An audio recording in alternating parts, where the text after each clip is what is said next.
Hi there, warriors, and welcome to this new live stream on the Uruguayan Heroes YouTube channel. And I will just turn off the volume a little bit here. So we are here watching Sporting against Tottenham Hotspur, and three Uruguayans starting, which is probably it's the reason why we are going live here, because I think it's a good match to watch together. Obviously, I cannot give you the live stream because otherwise I will get banned. But there will be plenty of live streams out there, or even hopefully you can watch it on TV.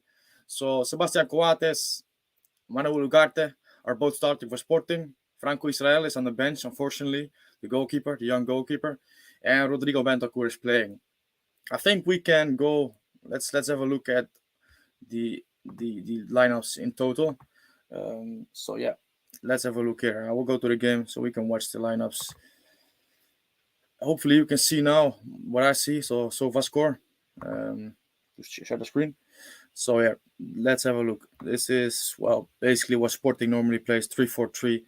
Morita obviously playing because Mateus Nunes is off to Wolves. He's been off to Wolves since the transfer window, and then there is Tottenham without Kulusevski and with Richarlison, which is for me surprising. But Richarlison did score 2 goals in his last game in the Champions League, so it makes sense. So yeah, let's put it away again. We will bring it back probably when we are looking into some other performances from Uruguayans. And this weekend we had some brilliant performances. Fede Valverde obviously with his beautiful goal. And yeah, which is brilliant to see, because Valverde, he needs to score more, and we all knew this. And now this season he has 2 goals and 2 assists in, I think it's 6 games in total. So that's brilliant, and that's what we want to see from him. So yeah, just seeing now the game. Well, anyway, the players starting to enter the pitch. My stream on the TV, because I don't have like live TV. I have it via a box which receives TV from the whole world, which I fixed via a friend, so I can watch Uruguay live TV as well, or live TV in England or USA. We'll be a little bit behind, but hopefully we'll be all right. So yeah, we can watch the game, and I think it's an interesting game because Sporting, although they didn't start the season in Portugal really well, they did win their first game in the Champions League against Frankfurt away, which was a 3-0 game. Possibly was a bit underserved because Frankfurt, it's not like they were blown away, but Sporting were really effective and managed to keep it a really comfortable night for them when you look at it at the scoreline, but it wasn't really that case.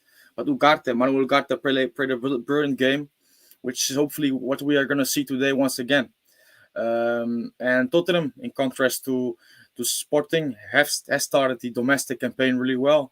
I think they are 4 or 5 wins and 2 draws so they haven't lost a game yet, and they are in the top places. And also they did win their first game against Marseille. So this is the 2 teams in the top of their group in the Champions League now facing off, and it's gonna be nice. Not to, of course, also to see the Uruguayans. It's also a nice game with some decent players. So yeah, let me know what.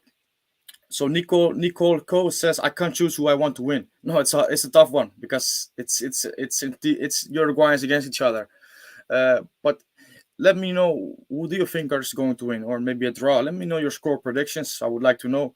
For me, I'm going with the 1-1 draw. I think Sporting will try to take the initiative, and Spurs is a team that plays really well when the other team is on the initiative and they can counterattack.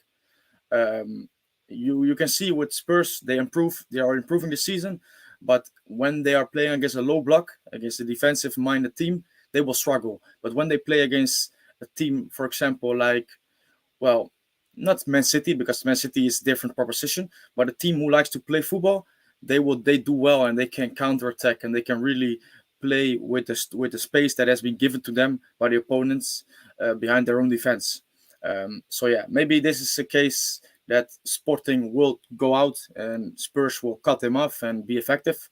But I think knowing Conte in Europe will be a struggle, and I think they both will will probably settle for a draw, and I think it's going to be a draw as well. So yeah, thank you for the people that are here. Nice to see you here. Andrew Case Meyer, hello man. Um, Nicole Ko, Jason Sai, thanks for you being here. I will go through some comments. Um, Andrew R says, gonna be a good game. Sporting is playing really good right now. Yeah, they did. I think they won 4-0 on the weekend. Maybe it's the week before, but I thought they did. And like I said, they started off the campaign not so well, but they are recovering now. And yes, let's hope they are in good form today, because we don't want to see another result like Man City last season when they won 5-0 or 4-0 here in the Jose Avalade Stadium. So I don't hope for this, to be honest. I don't think it will happen as well, because Sporting or Tottenham is obviously no Man City. Um, Andrew says, I said 2-1 Tottenham win. Would be a brilliant result for them. And yeah, I mean, who will bet against them? I have a bet on the game, but not on a result, just a player. Francisco Trincao has to score, or has to have at least one shot on goal. And this is combined with two other players, by the way, in different matches. But yeah, so hopefully he can shoot at goal, hopefully score for the people who are rooting for Sporting. But yeah, Gizon Sai says that he thinks it's going to be a draw, and yeah, I do think so as well, to be honest. But we will see. We will see. Um, it's an early kickoff here. I mean, it's 18:45 p.m. where I am. Probably for some of you, it will be a little bit earlier. Well, hopefully you can enjoy the game, and even if you're not, we can still discuss the game and also discuss other matters, because we can start on this weekend, which well, they had some good stories, also some stories that frustrate me, because maybe you saw a tweet from me, but Matias Areso not playing for Granada, that frustrates me, to be honest, because I think he's at an age now where you think you should be playing, and certainly when, because have gone down to the Segunda, the opportunities are there for him to play. But rather than playing him, an investment for them for, I think it was 6 millions in total, they keep sticking with Molina or Callejon. Molina doesn't play that often, but certainly Callejon, who is obviously a good player for a team in the Segunda, but he's also 35. So yeah, I would like to see him get some more action, because I think in this level in the Segunda, if he gets regular game time, he will score goals. I mean, we saw it on the first match day um, against Ibiza away. He came on and scored this beautiful goal. So yeah, I mean, he got to get some more regularity in his game time, and he will certainly start scoring some goals. Andrew says it's 9:47 a.m. for me. Okay, it's hopefully you're enjoying a good morning. I'm not sure what you're up to today. Maybe nothing, and you can watch all the Champions League football. That will be nice. But yeah, good that you're here, man. So what I want to do is go back to SofaScore, because I want to look at, well, some players, and obviously not. SofaScore is easy because it's gives some good statistics. The statistic doesn't obviously define a performance. We all know that, but it can certainly help when looking at a player. Oh, this is not what I wanted to do. Satriano. I want to go to Satriano because he played last night um, against Roma, and he did well. He was a player. He was probably one of the most positive elements to Empoli's game, which they did lose at the end of the day against Roma 2-1. But he did play well, and here you can see he missed a big chance. He hit the woodwork, but let's not zoom into this much, because he should have probably scored. But what I like about Satriano is that he plays.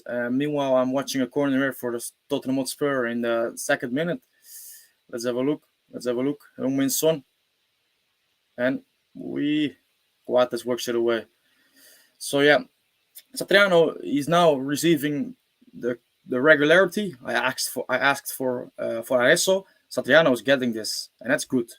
Young forward playing for Empoli, team that is probably in between battling a relegation and playing for the mid-table position.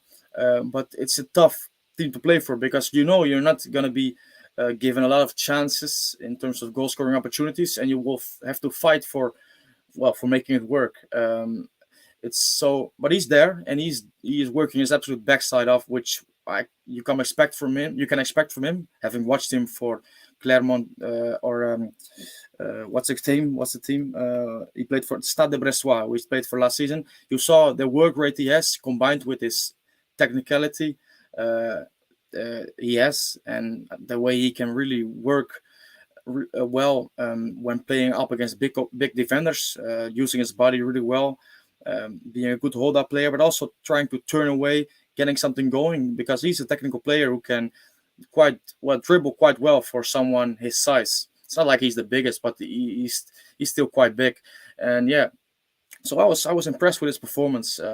He scored just one goal in like 5 appearances so far this season, but like I said before, statistics is not everything, and certainly when you play for a club like Empoli, it's not easy to score a lot of goals.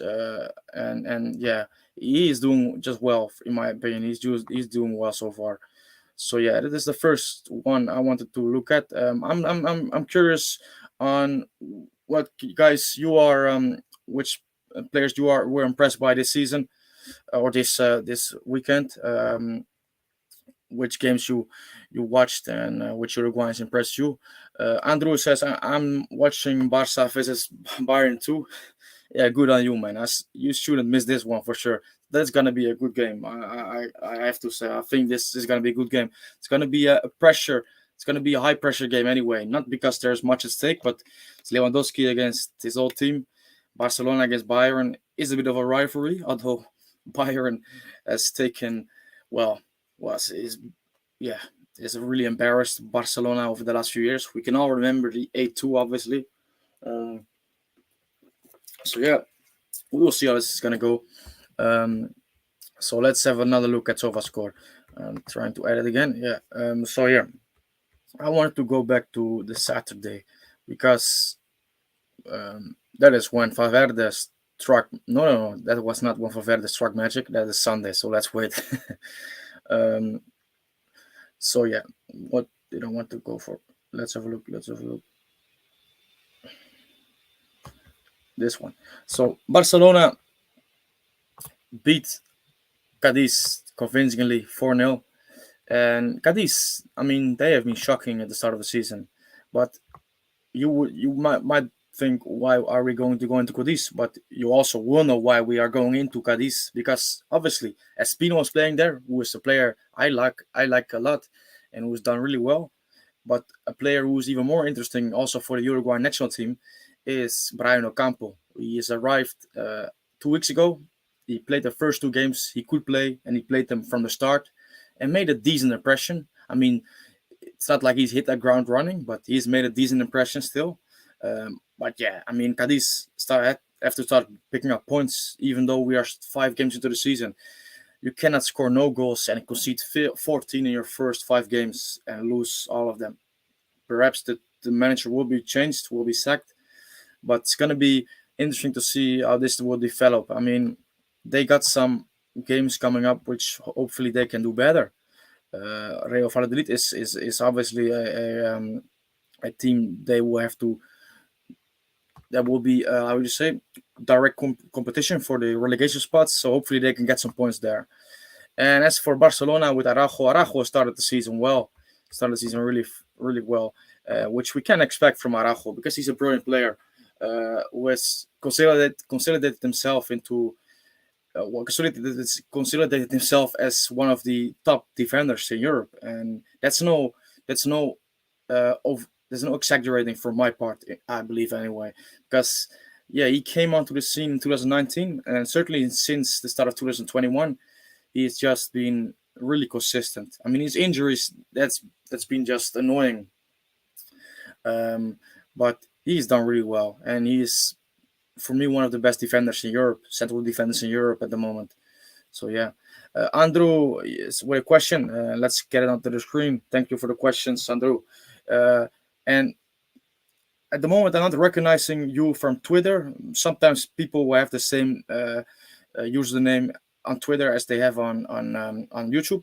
But if you don't want, it's also okay. If you want, you can drop your username on there, so I recognize who you are.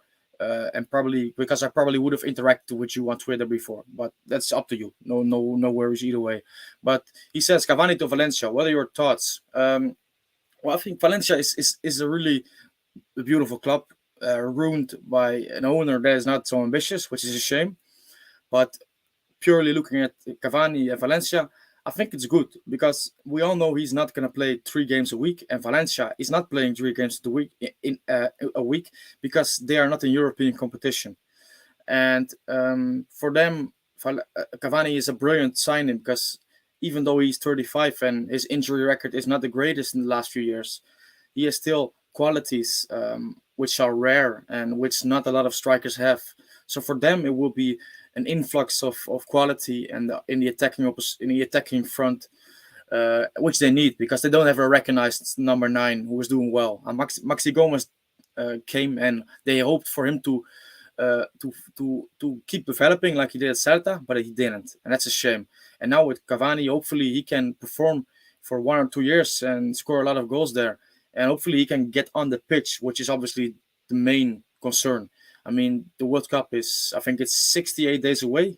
I mean, it's a coincidence that I noticed because I just saw FIFA post about Suarez and highlighting his 68 goals for Uruguay, which is the same as the remaining days before the World Cup starts. So this is why we came to the number. But for Cavani, the task is to get fit and to get playing because, I mean, he needs to be sharp and fit for the World Cup. I think he will go to the World Cup like Godin, even though they are not on a top fitness. But obviously, we want him fit. That's obviously what we want.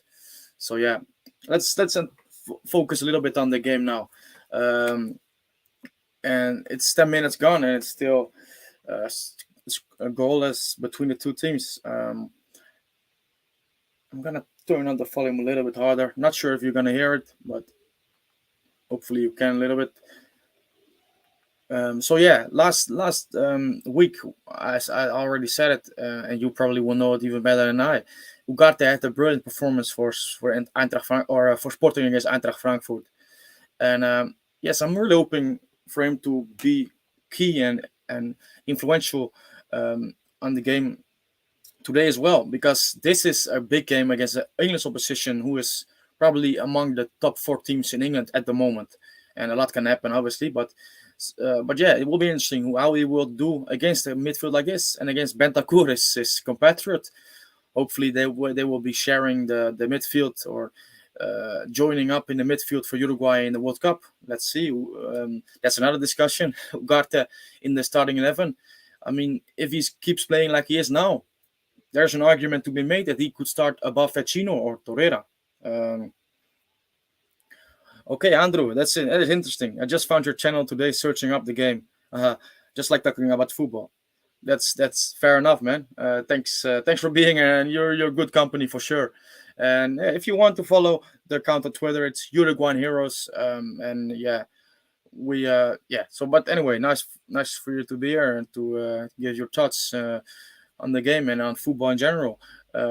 So yeah, and about the game at the moment, it's not really much to be said there. I see Spurs. Well, yeah, they Sporting with the ball, trying to take initiative, but like we know, it's Spurs that is probably, well, not against this. They will be happy because they can well keep their organization, their shape good, and then react to possible mistakes and get Richarlison and Son in with Kane as basically their launcher with his good passing ability. Promiscuous Papi says, really good name. Which player would you like to see in the national team that hasn't had their debut yet? So I think Rodrigo Salazar, is someone who is going to be interesting to see if he is getting called up to the definitive squad. He's obviously in the preliminary squad for the September friendly games, but he will be someone that I would love to see. Agustin Rogel also, and also someone who is not in the preliminary squad, which I would love to get a chance. Probably will not be, or for sure it will not be this World Cup. I don't believe so, but there will be Leonardo Fernandez of Toluca. Yeah, I love him. I mean, he's a personal favorite of mine, and he's just a really good footballer. Maybe he can have his chance in Europe, but possibly he has to improve his physical side a little bit. He's a small guy, but that's not an argument. I mean, plenty of small footballers have been really good in Europe. We all know this, but yeah, he can do some physical work for sure. But his left foot, yeah, it's magical. He's just such a really good player. Not only for his goals, but he's also an orchestrator of the game when he plays for Toluca. Obviously, it's a lower level than you would expect in Europe, but still, he's a brilliant player. He's the best player in Mexico, in my opinion. Um, and I would love to see him get a chance in Europe and also in the Uruguay national team. Um, and also, you say, yeah, Rogel was a weapon for Estudiantes in the Libertadores. Yeah, for sure. I mean, he scored like 7 goals, I think, this year for a central defender. That's crazy. And the funny thing is, when he came through for the Uruguay under 20, um, there were already comparisons with Godin for his old style or old fashioned style of defending. This was basically the link between him and Godin. But now, when he's scoring goals like this, there's also a link between Godin because yeah, Godin used to be brilliant at this as well. But yeah, Rogel is now playing for Hertha BSC in Germany in the Bundesliga in the first division of Germany. So let's see how he does there, and if he does well, if he proves himself, then yeah, for sure he will be part of the future for Uruguay, because whether Godin goes to the World Cup this time around or he's not going, and the opinions about this they differentiate a lot. But yeah, for sure, Godin's chapter in Uruguay starts, or I mean, ends very soon, and that gives an opportunity for a young center back, or maybe a center back at his prime now, which has not already been considered by Uruguay or Diego Alonso.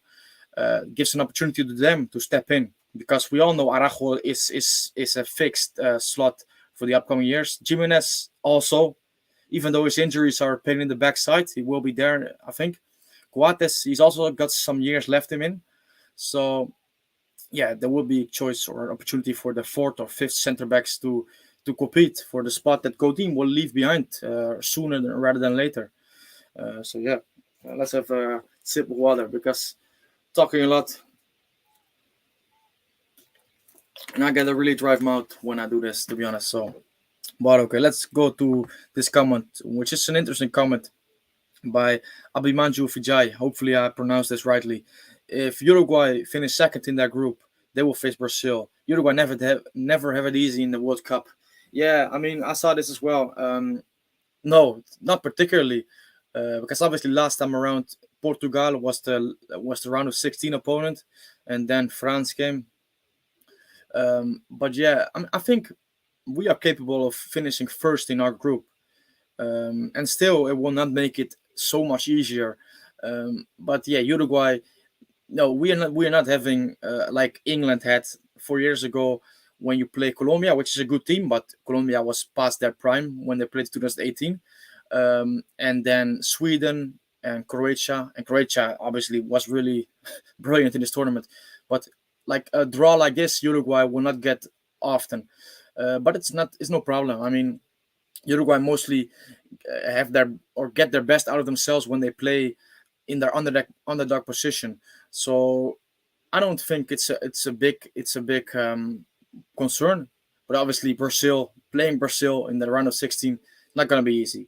I think Uruguay just have to focus on finishing first, and I think we are capable of this. Not going to be easy, obviously, but I don't think, you know what, Portugal, a brilliant a team as they are not a team. I mean, they are good players, but Portugal, we're a bit like Tabares or Uruguay and Tabares in this qualification cycle, because they struggled so much, played well, really not that good of football, really pragmatic, and they just about got into the World Cup. So let's not forget that.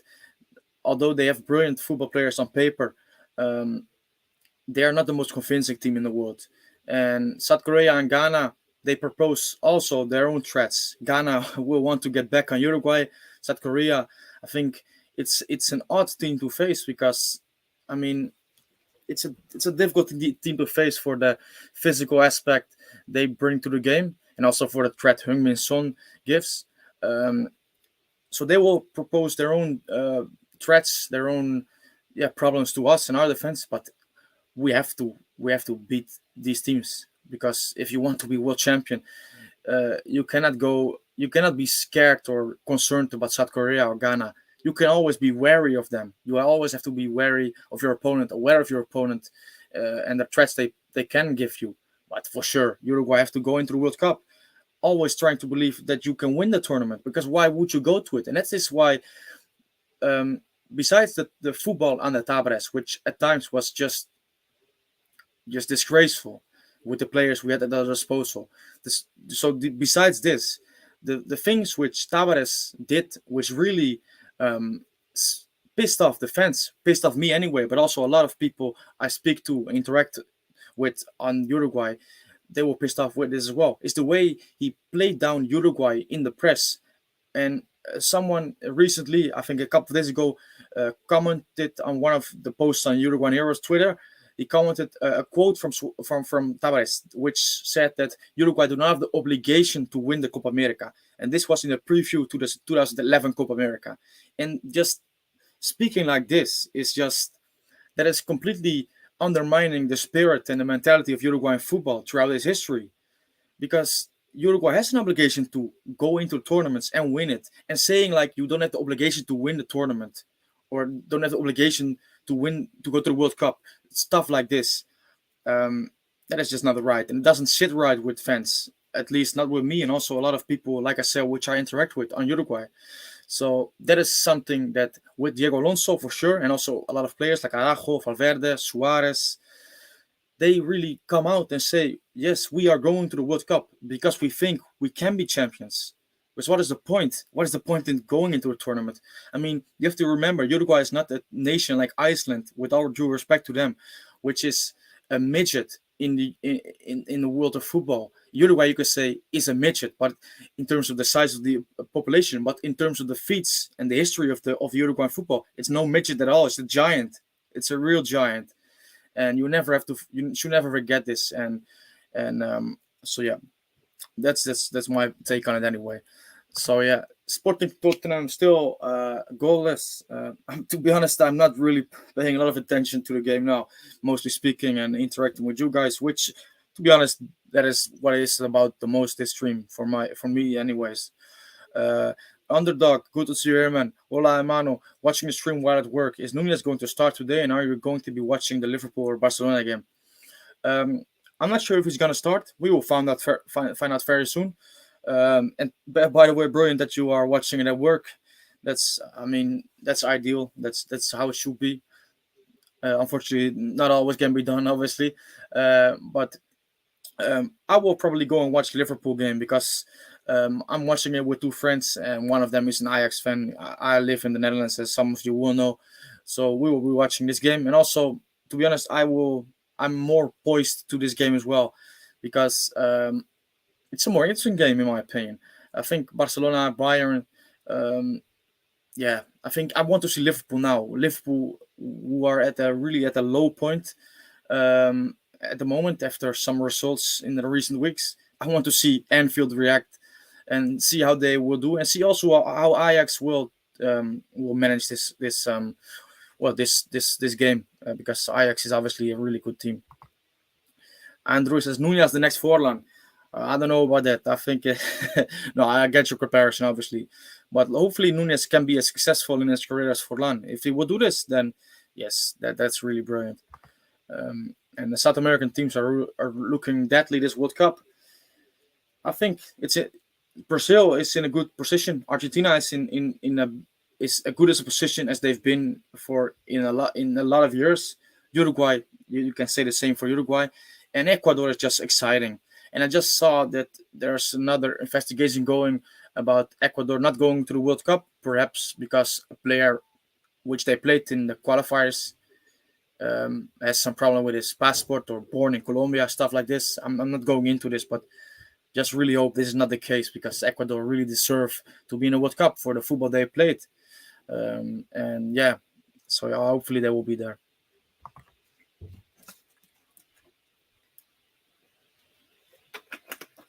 So yeah, um, promiscuous Papi. The CDM positions are going to be interesting this World Cup. Does Alonso put his faith in Torreira to regain his previous form, or take a chance on Salazar and Ugarte for choices? Yes, I mean I think I agree with you. That is probably one of the most interesting positions, along with the striker position. But it's one of the most interesting on the pitch because I think, and maybe Alonso doesn't agree with me on this, and if he doesn't, we can always give well conversate about this. Hopefully, maybe you give me a call. But no, to be serious, I think Valverde and Bentancur they should play obviously, but I don't think you can play with the midfield. Certainly against top opposition like France, Brazil, and Portugal as well. You cannot play Bentancur, Valverde as your two midfielders. I think you need another defensive-minded player behind it. And I think Torreira was always going to be my top pick for this. But I mean, he went to Galatasaray, which is not. It's not like he is saying goodbye to his career. I mean, we don't have to be dramatic because that is not the case. I mean, Turkish football is not brilliant, but Galatasaray is still a big club with good players. Let's have a look. Richarlison. Ooh, that's a decent chance. But good luck from Mateus Reis. And Spurs now with the chance. No, good catch from Adan. Which is a shame because if he dropped it, perhaps Israel would get a chance next game. But no, but so yeah, continuing on what I say is that I think we need a defensive-minded midfielder behind Bentancur Valverde. But Torreira is still a feasible option for this for sure.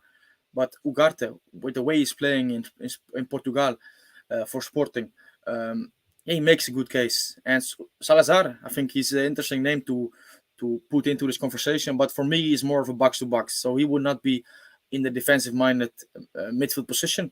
He would be more as a sub or as a stand-in for Valverde, for example. But yeah, it's really yeah. Alonso will have some troubles or will have some some thoughts about this, and it will not be straightforward in my opinion anyway.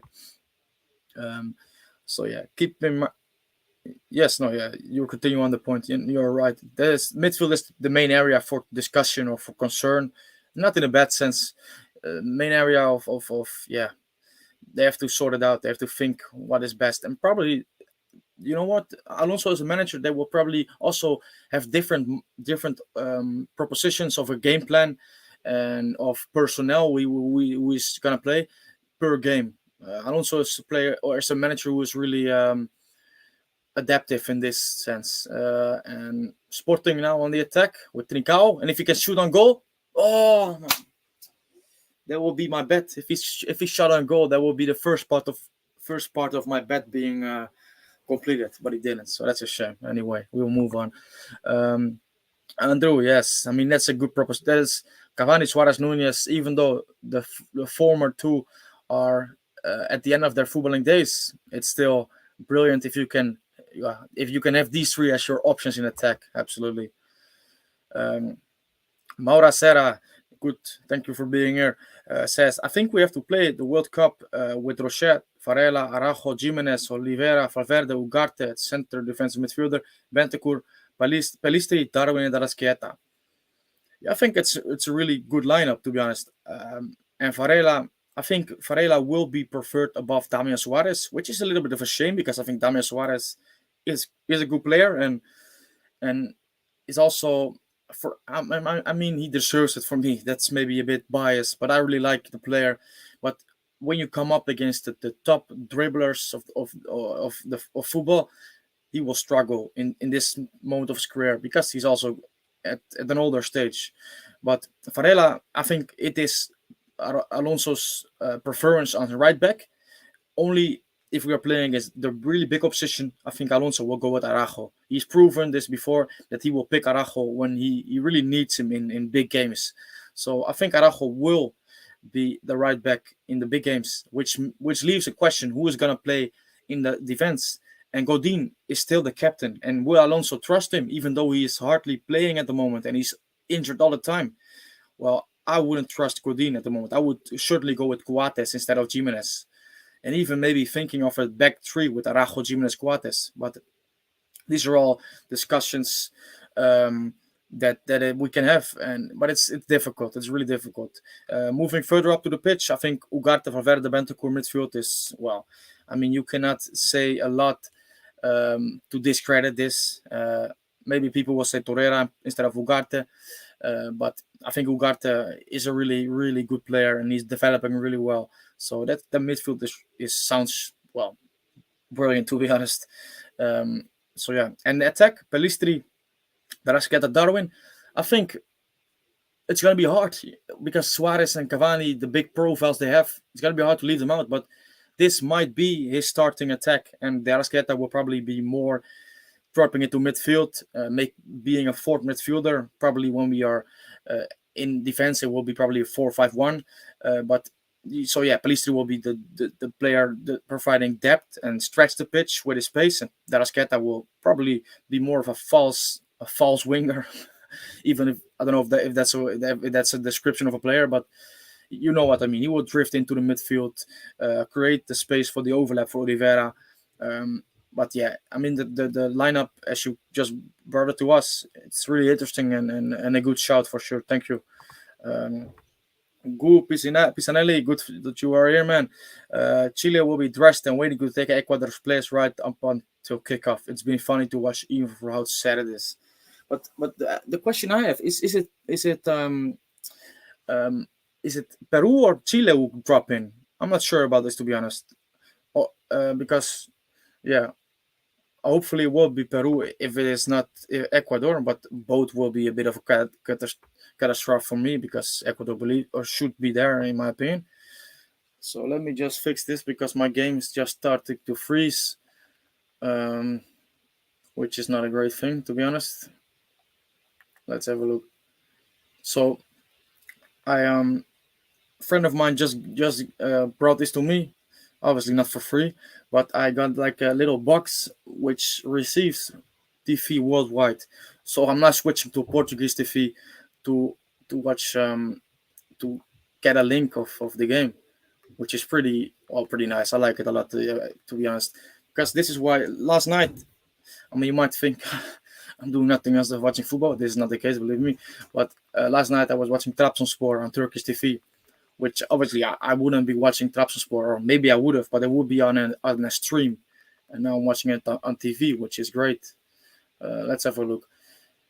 Do you got a sporting? Yes. Okay, now we are here. And Bentancur with a shot on goal, if I see this right. Let's have a look. Wow. Anyway, Sporting is back playing. Um, let's have another comment. Abhimanyu Vijay says, how I wish Pelistri would have gotten a favorable move this summer. If he develops a bit more, he can easily be an X factor at the World Cup. Yeah, I'm fully with you on this one. And it's a shame because if he didn't get injured during the preseason, he would have for sure been off uh, to another team on loan in Portugal, Italy, or even Spain maybe, and he will be playing. But the injury was just at the worst timing possible.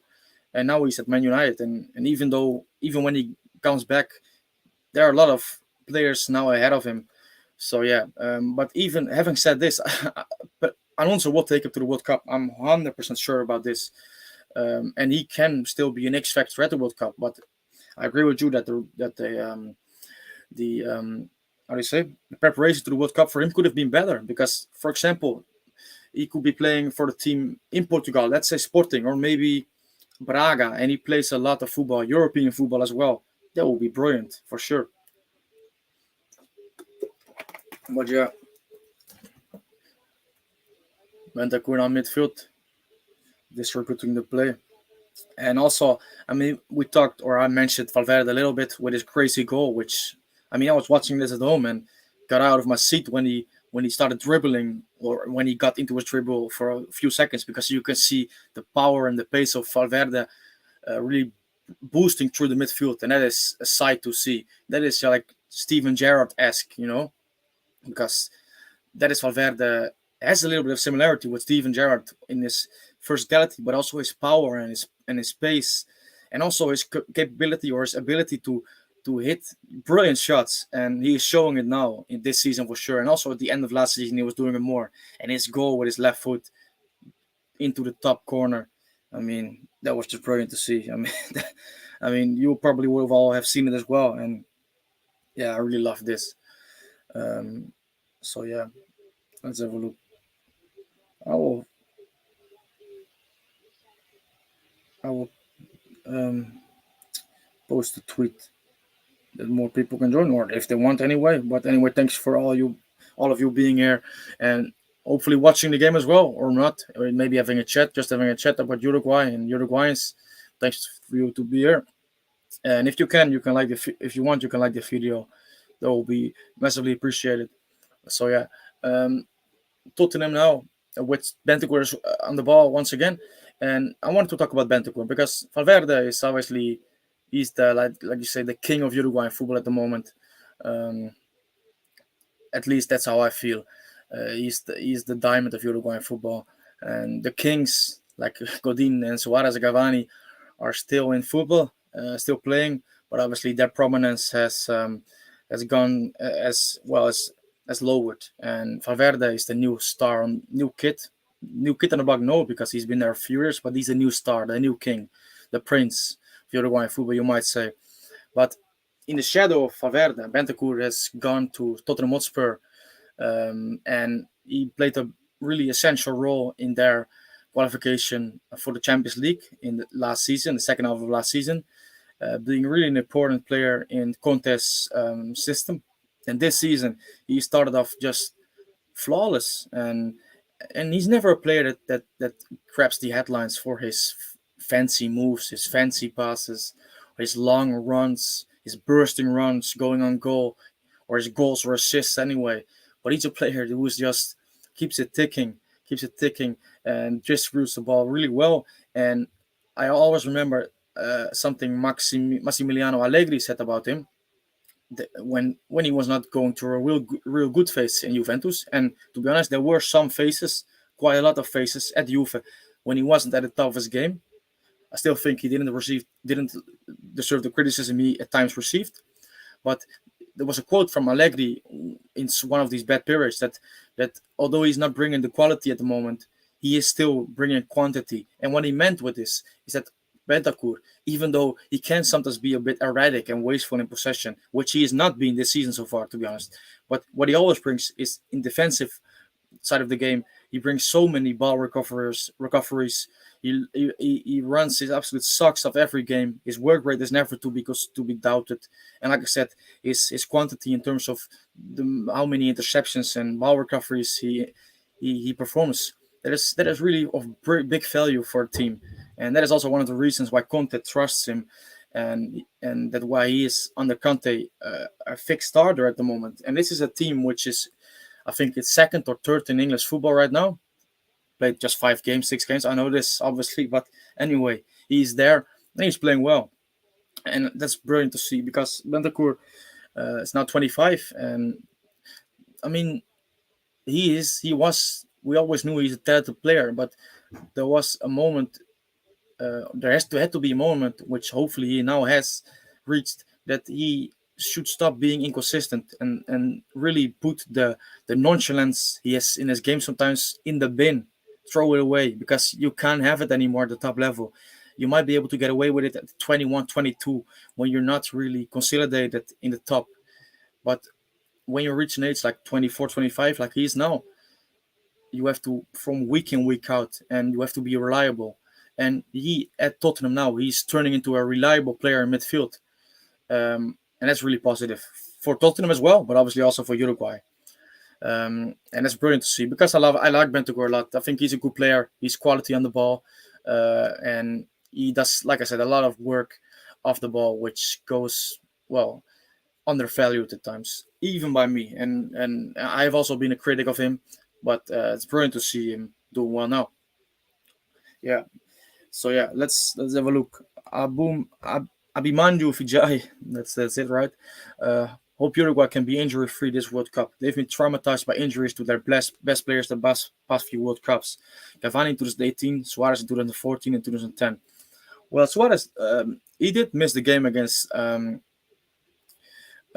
did miss the game against the Netherlands in semi-final in 2010, but he wasn't injured. He was suspended. But I get what you mean. Obviously, that's the thing. Uruguay have not been lucky with this. Even going back to 1945, 1940, 1954, no, 1945. I'm sorry. Uh, so okay, no, I thought it was a chance for Sporting. So even going back to this, when Uruguay was defending the World Cup championship against at the World Cup, then when they won it in Brazil, the Maracanazo, and then in 1954, there we are. They played the semi-final against it's Hungary, and Obdulia Varela, who before this game hadn't lost a game in the World Cup, uh, including obviously 1950 and the current World Cup they were playing in. He was injured and he missed the game. And Obdulia Varela, if you know anything about Uruguayan football, you know that there's never been a captain and never will be a captain like him. And he was the heart of this team. And he missed the game, and Uruguay were beaten eventually on injury time or in injury time. Um, so yeah, or extra time. I mean, sorry. So Uruguay have never had a really a good, never good luck with the injury part in the World Cup. But it shouldn't be for me a excuse. And we also should know that with Jimenez and Araujo and Valverde, there's a chance that one of them get injured, because it's not like they are. It's not like they don't get injured. We all know about Josema, but also Valverde and Araujo. They get injured, unfortunately, more frequently than some other players do. And it shouldn't, maybe Valverde, for example, in the last few months, it's been really good. So they can develop in this. But yeah, we will see. And I mean, if it happens, it happens. And luckily for us now, we have a better squad when it comes to the depth. Um, and yeah, and I think Promiscuous Puppy gives a comment which I which I which I just saw, and yeah, you're right. I think injuries in previous World Cups have a lot to do with a lack of squad depth. We've tried for years to find a decent striker to fill in for Suarez and Cavani. Brilliant point.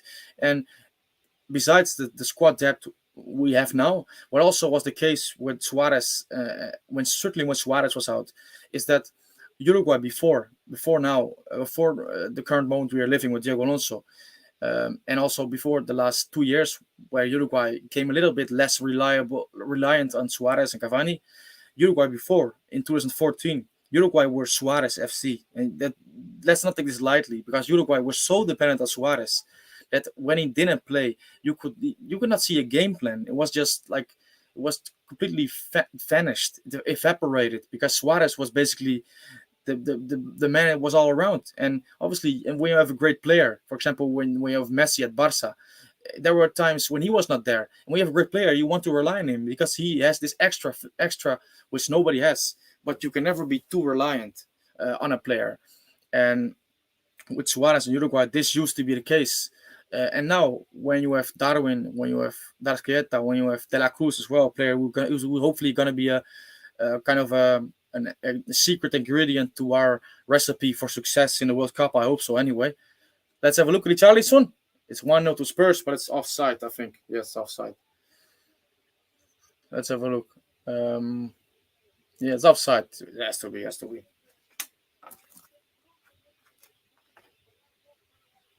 Yeah, offside. Richarlison, yeah. No, that's offside. But okay. So, yeah. So, the squad that we have now, and also the way we approach games, it's just a team performance for Uruguay now. It's not, obviously it's always been a team performance. When Uruguay achieved great things, for example in 2011, Suarez was great. But yeah, I mean that spirit of that team, that is why we won the tournament, in my opinion. So, but Uruguay now is certainly more a unit, and more reliant on the team and on more key players like Valverde, like Araujo, Oliveira strengths, our attacking strengths, Bentancur.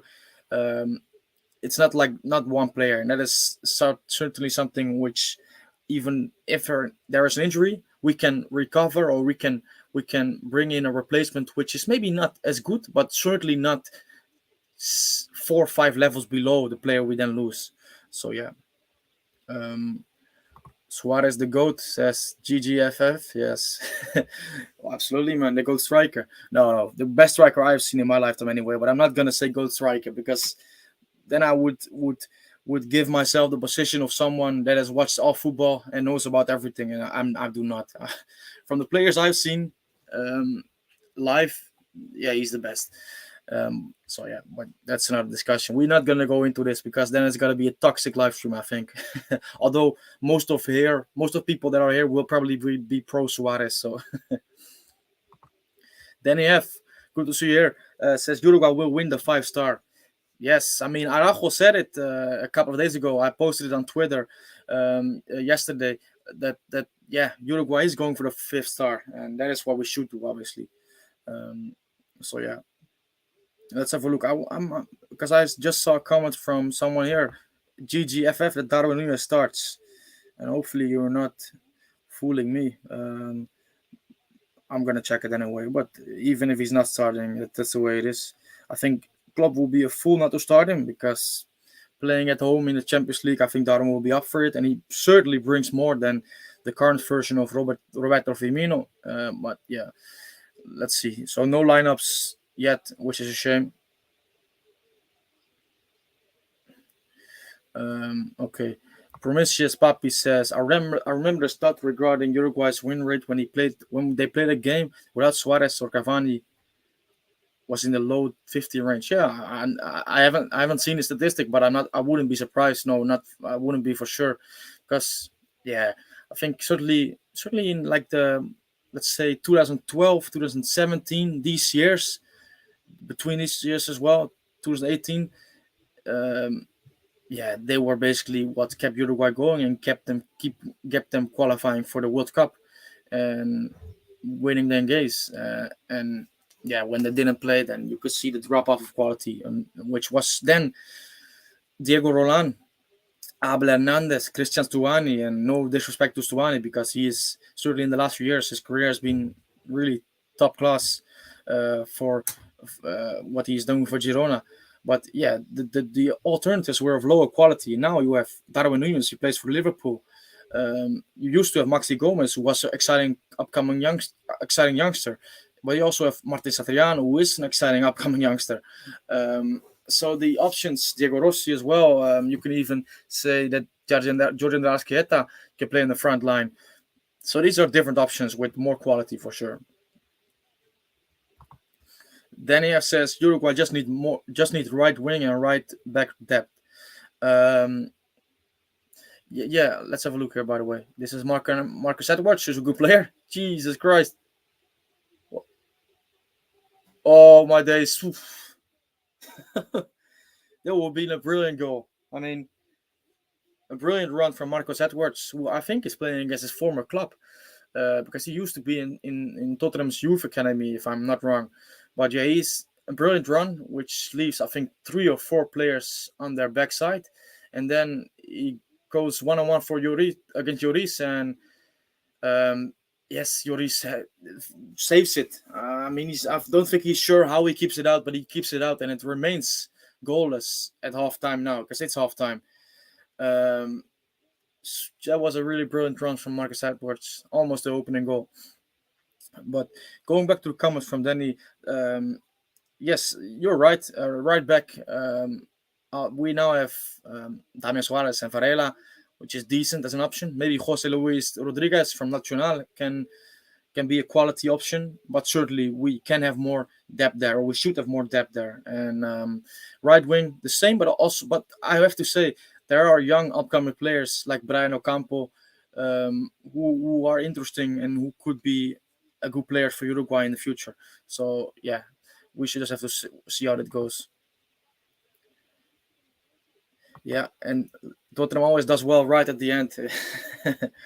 Yeah, they always got caught there by Marcus Edwards on the break. So yeah, no, that was interesting. I have to say, I didn't watch an awful lot of the game, which because I was watching a lot of the comments as well. But it's still goalless, and I'm just gonna go on Twitter, have a look. We can have a look together. By the way, that's I think it's better to do it like this. We can go have a look on Twitter. Um, what the feeling is about Manuel Ugarte. Let's have a look. Let's just type it into the search bar. You can always have a good idea.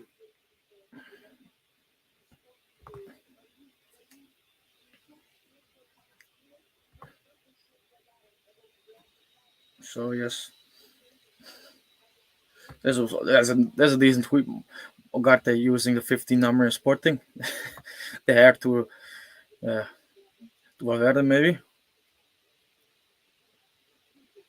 No, okay, so not a lot said, but it's not really maybe interesting what people are saying. But let me hear your opinions about the first half, about Ugarte, about Bentancur. I think the times that what I saw of Bentancur, that he's comfortable in the middle of the field, distributing the play well, not creating a lot of direct danger, but yes, I mean I think the second half I will pay a little bit more attention, but now because now it's just yeah, it's not a lot to be honest. But okay, let's go back to some action this weekend because yeah, maybe we can have a look about in the goal from Valverde. That will be the best, I think. Hopefully they will not ban me for this, but let's have a look. Valverde. Mm,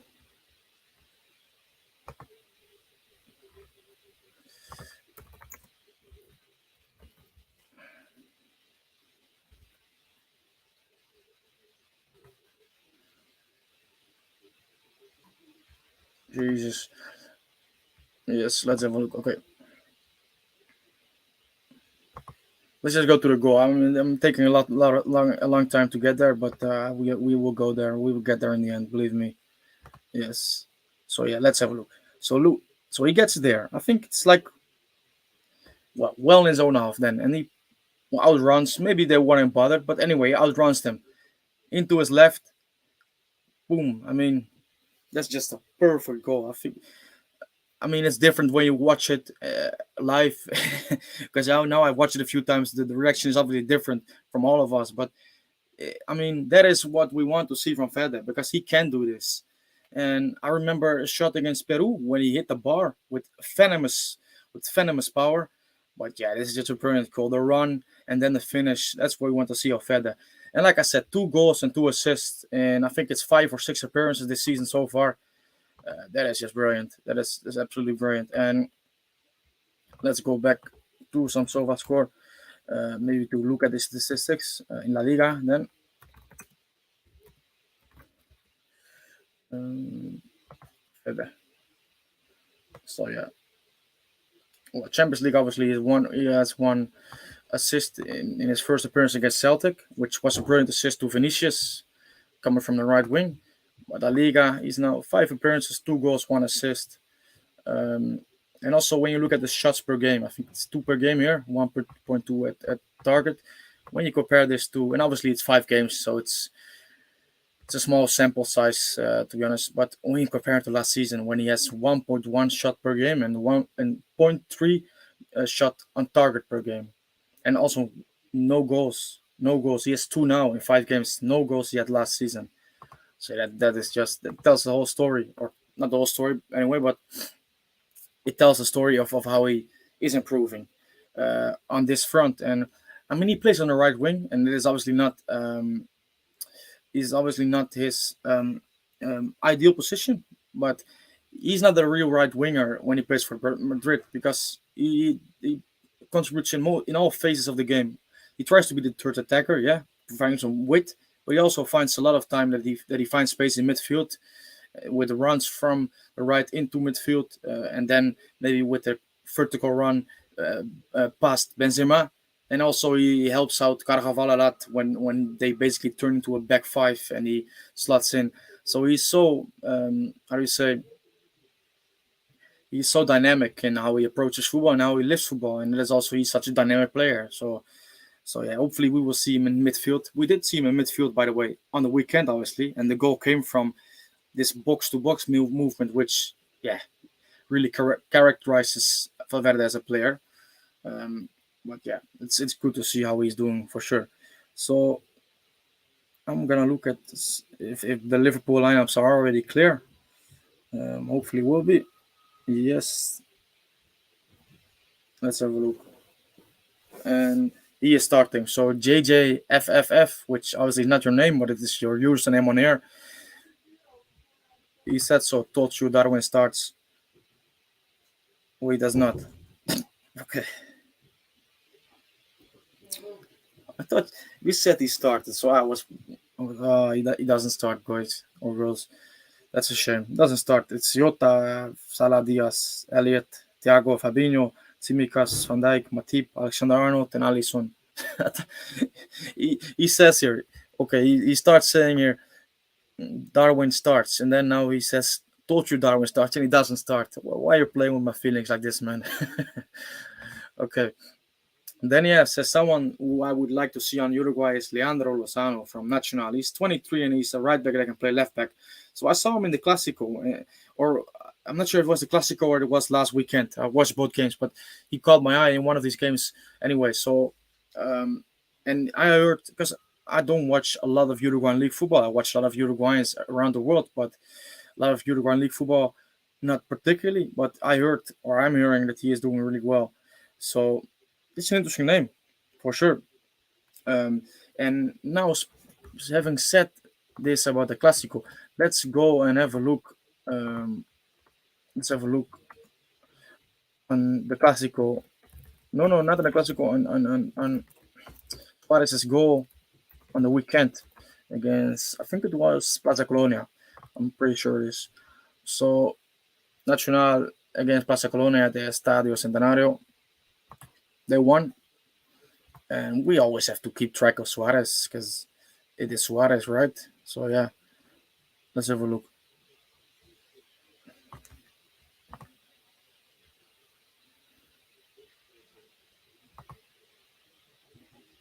Okay, hopefully you can see it now. I think you can. I still have to watch it. Still have to click it. I'm sorry. So yes, there we are.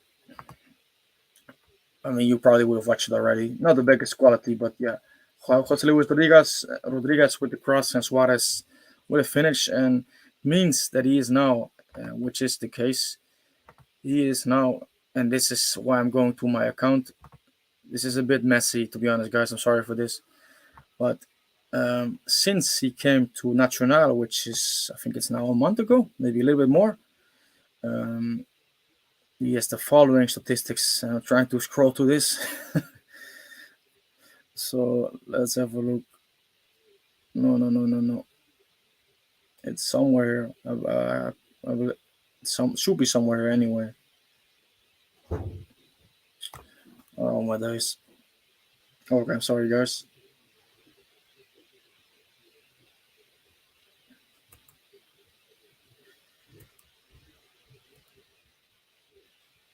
Yes, there it is. Okay, we got there in the end. So 8 appearances, 521 minutes played, 4 goals, 2 assists, and a goal every 86.8 minutes. I mean, it's not the. I mean, when you think Suarez coming to Uruguay football, you think he's gonna destroy it. But yeah, we all know he's getting back to his best shape, and also it's not that easy anyway. I mean, he's doing really well. I think in a way he plays, his goal numbers could be better. He could have scored a little bit more goals, but he's getting better and better. And it's just great to see him back in Uruguay playing football. And it's a bit surreal. I think we all have this. That it's a bit surreal, but it's really good to see. Another player I want to look at before we go back to the game and have some more chat about the game is this very man who hopefully now will pop on the screen. Yes, it's him. Gaston Alvarez started the game on the weekend against Real Sociedad, which was a 2-1 win for Getafe, the first win of the season for them, and he played a really solid game, outstanding game, I would say. In part of the back five as a central defender, and he has now played 2 games this season, and he has made a good impression. And I think he's an interesting player, a young center back, 22 years of age. Let's have a look at how he does this season. Potentially, we could have another Ronald Araujo on our hands. I mean, I'm not saying that he's going to be the same in terms of the quality, but he's an interesting player for sure. And yeah, like so many young players in Europe right now, he's one of them that we should follow, and hopefully he keeps it on, keeps doing well. Let's see about this. Okay, let's get back to the chat. Um, Danny, yes, could be the case for sure. Let's have a look. Araujo starts for Bayern or for Barcelona against Bayern Munich, which was to be expected, but good to see anyway. And like I said, Darwin is not there, which is a shame. Let's have a look.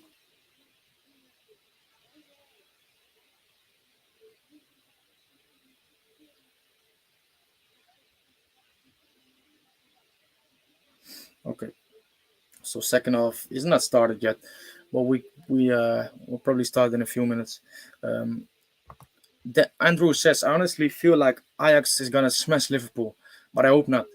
Um, yeah, I mean, if you look at the both teams at the moment, it could happen because Ajax is a team which, for example, when they came to the backyard of the European champions, Real Madrid in 2019, um, they were in a bad state, even after winning the Champions League, like I said the year before, and they smashed them 4-1. And Liverpool, um, well, it's up, okay, went to the final last year for the Champions League, but they are in really bad form. So Ajax is a team that has the audacity and the quality to do this. Um, so let's have a look. I don't think that's going to happen, by the way, but yeah, it would make a great story. Um, but yeah, I hope, to be honest, Liverpool is going to win because I want Darwin to continue in the competition. And if they lose today again as well, just like they did against Napoli, it's going to be a tough task to go to advance for sure. Um, Promiscuous Papi says, I'm hoping Suarez can caps off a final World Cup by overtaking Oscar Miguel's record of 8 goals in a World Cup for Uruguay. Yes, that's a really good point you make. Because I remember before the World Cup 2018, there was talk about Suarez overtaking this record, and he didn't get it. He scored 2 goals. He didn't have his greatest World Cup. I mean, he still scored 2 goals and gave a brilliant assist to Cavani, but he was not at his best form. We all know this. But hopefully, he can do this now in the upcoming World Cup. Uh, would be a brilliant way to end his Uruguay career for sure. Because we all know that he's gonna end after the World Cup. He's not said it like definitively, but he is hinted to this a lot of times. Um, by the way, meanwhile, I'm looking here at some images of the fans, and I have to say, Portuguese women are among the most beautiful in the world. But yes, that's just that's unbelievable. But let's go back to football. So yeah, you're right. Hopefully, you can do this. Um, and that's a record that holds also a lot of esteem.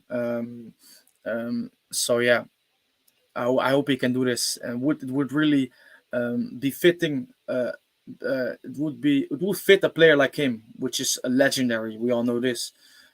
So yeah,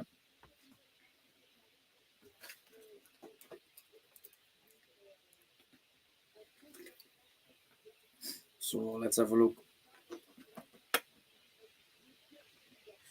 Okay. Um, is Promiscuous Papi again? Thanks for the comments, by the way. For everyone putting in comments, really nice having a chat with you about football, basically Uruguayan football, or maybe not Uruguayan football. Just keep letting me know what is on your mind uh, about the game or something else. I'm interested to hear it as always. But Mauricio Papi says his goal tally in Nacional has a lot to do with the midfielders not being able to read his runs.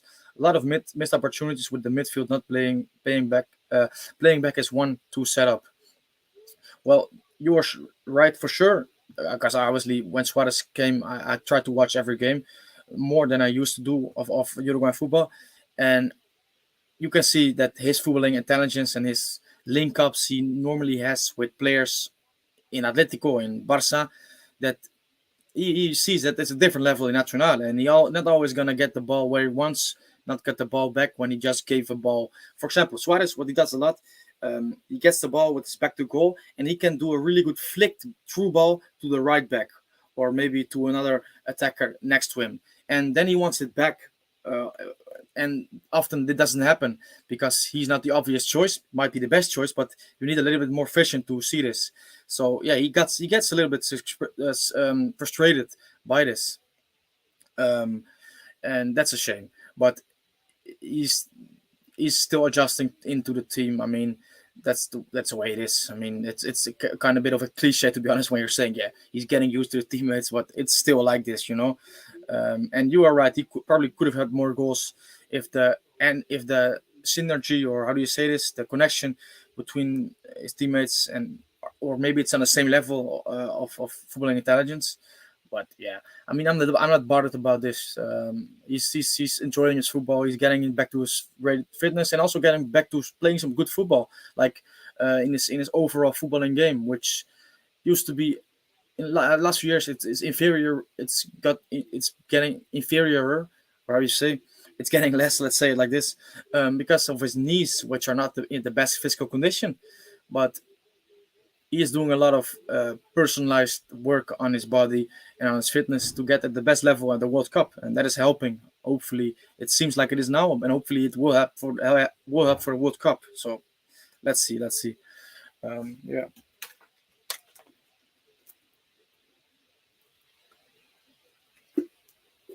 So Sporting Tottenham is back on, already a minute on the way. Um, so yeah, hopefully that we will see some goals. Maybe a Coates header, who knows? We all know he can do this. I think he scored 2 goals against Besiktas last season in the Champions League in the same game, 2 headers. So that would be brilliant, to be honest. And Tricao should have a shot on goal for my bet. That would be brilliant because, yeah, if he was on the live stream at the start, I said I have a bet on Tricao over or at least one shot on target, along with Steven Bergwijn for Ajax and the other player I forgot. But anyway, it would be nice if he can place a shot on goal.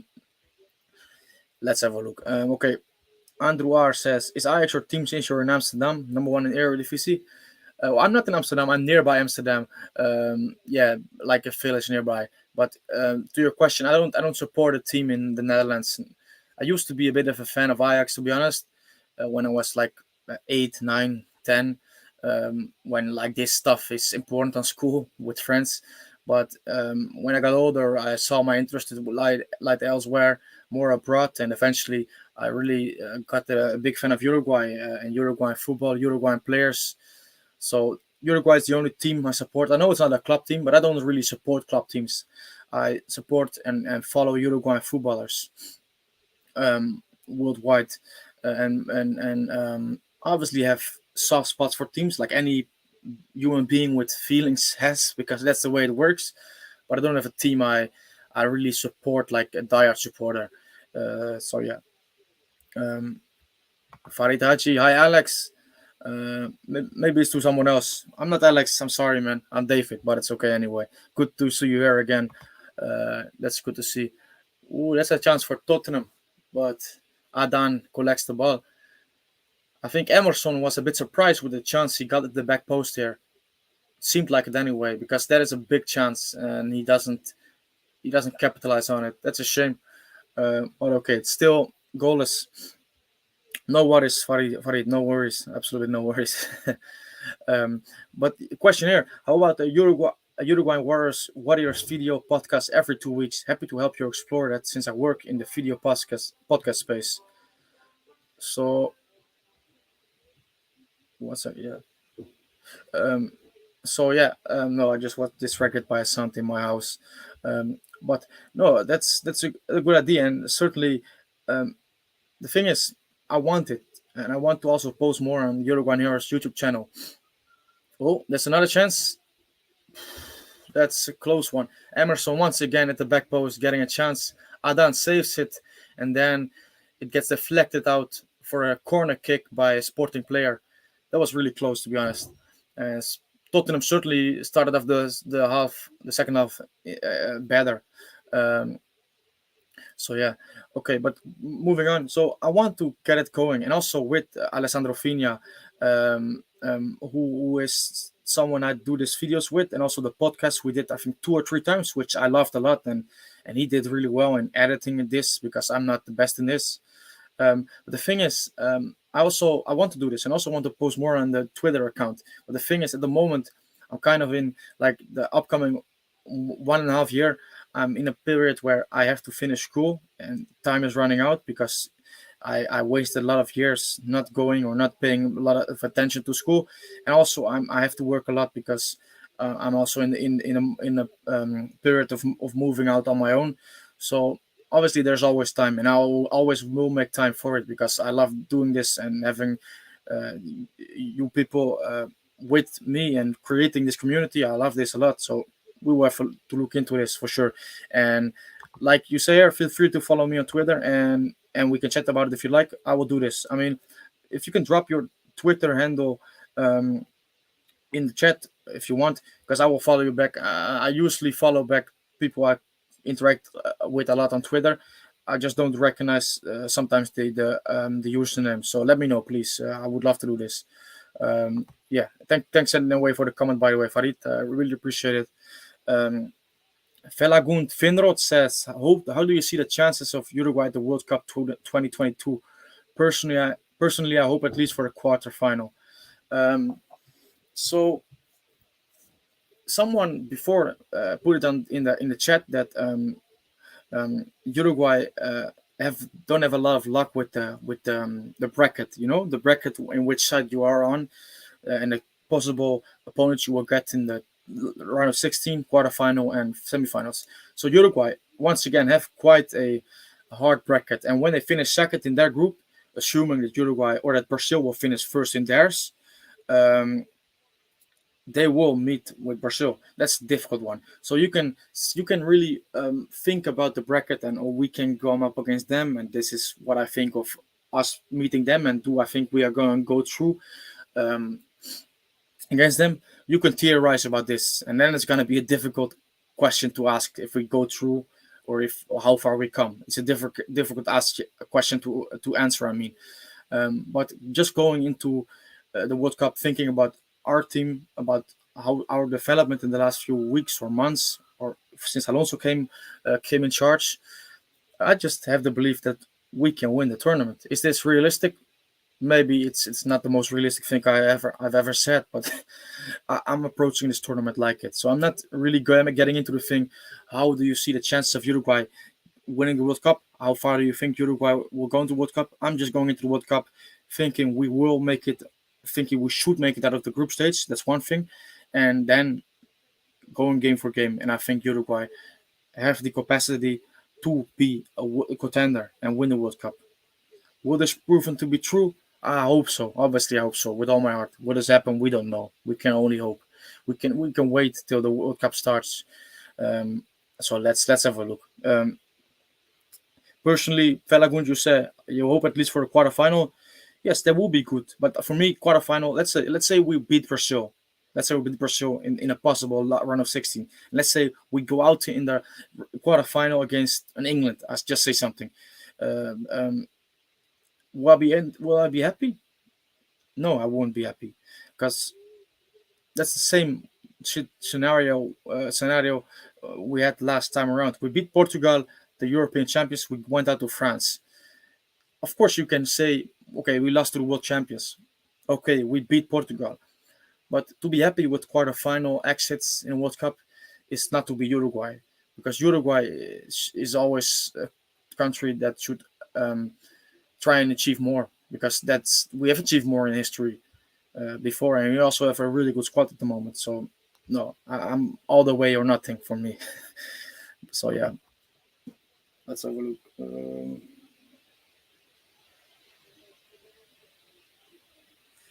I'm sorry, I have to answer one thing. Uh,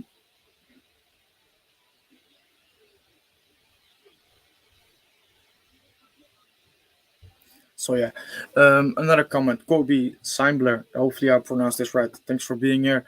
Just like Felagund, Felagund Finrod. Thanks for the question and appreciate it a lot. It is very important that Cavani is back in shape for November. You know what? I think it is important, but I don't think it's more important than, for example, Valverde's injury situation, or Araujo's injury situation, because I think Cavani. We have Suarez and Darwin as the number 9 positions alongside Cavani. So I'm thinking we are right. But obviously, you want Cavani with you on the World Cup because he still is a player with extraordinary qualities. So yeah, of course it's important, but I think in terms of when you look at the hierarchy of the team, um, there are players certainly above Cavani. Maybe hierarchy is not the great way to say it, because hierarchy is obviously based on, well, how the group is viewing each other, and Cavani will probably also be on top of this because of what he's achieved for Uruguay. But when you look at the importance to the team, Cavani is not in the top five at the moment for me, and that is based on his performance of Uruguay in the last 1.5, 2 years, but also on his lack of availability in a club football in the last few years. And yeah, that's how I would see it. Philip Hewitt says, "What about the Bentancur screamer?" You're probably reacting to when I said I would love a Coates header. Um, yes, that would be great as well. To be honest, I really would like this because it would be his first goal for Tottenham, I think. Yeah, no, that would be a brilliant thing and a brilliant moment to get it as well. To be honest. Um, so yeah, Sporting now on the attack with Mateus Reis and good defending from Spurs. To be honest. Um, Farid Haji says, "You're most welcome. Happy to chat about it anytime. You and Alessandro and would like." Yes, no, Bernd, I will. Maybe if you contact me on Twitter at the moment, I will certainly reply and follow back because that's no problem. You do this all the time with people I interact with. Like I said, just usernames. Sometimes I do not recognize them, but for sure, please get in contact because yeah, absolutely. Thank you, thank you. Um, if Uruguay finish first in the group, I can see a semi-final or final appearance, says Danny. Yes, I mean finishing first and avoiding Brazil would be positive for sure. So that's something that could help us. I don't think it does a lot in the grand scheme of things because you still will come across the bigger opponents. But one thing that is a factor in the tournament, if you meet Brazil in the last 16, or if you meet them in the semifinals, it's different because Uruguay is a team like, for example, Germany, who grows in the tournament. And Uruguay is probably more suited or more capable of beating Brazil in the latter stages than in the last 16 stage. But this is just, I mean, this is like writing a fiction because this is a bit of fiction I'm doing right now because it's if buts and maybes. We don't know what what I am saying right now could be complete bullshit. So, but yeah, it could be the case that Uruguay is better off facing Uruguay or facing Brazil in the semifinal than they would be if they're facing them in the last 16. But yeah, let's see. Um, then you have confident that Uruguay can win, and that's what we should be. We should be confident that we can go into the tournament being world champions or becoming world champions. That's what we should be. Absolutely. Um, so yeah, no, I'm fully behind you on this one, man. Okay, let's have a look. Ooh, heating up a little bit the game now. Um, that's for sure. 60 minutes played, 59 minutes played. Um, sorry, I'm just retweeting the tweet that we are live, just so more people know it that they can join in. Um, Flawless says, "Do you think Uruguay will end up first in the group?" Um, uh, I mean, I think that's what we should aim for anyway. Will we end up as first in the group? That's a hard one because, like as Portugal is a team which is not playing at their full potential. Mainly, in my opinion, due to the manager they employ, and due to the pragmatic or the like defensive minded tactics he projects on his players. Um, but Portugal is still Portugal. Like the players they have, they can still decide games.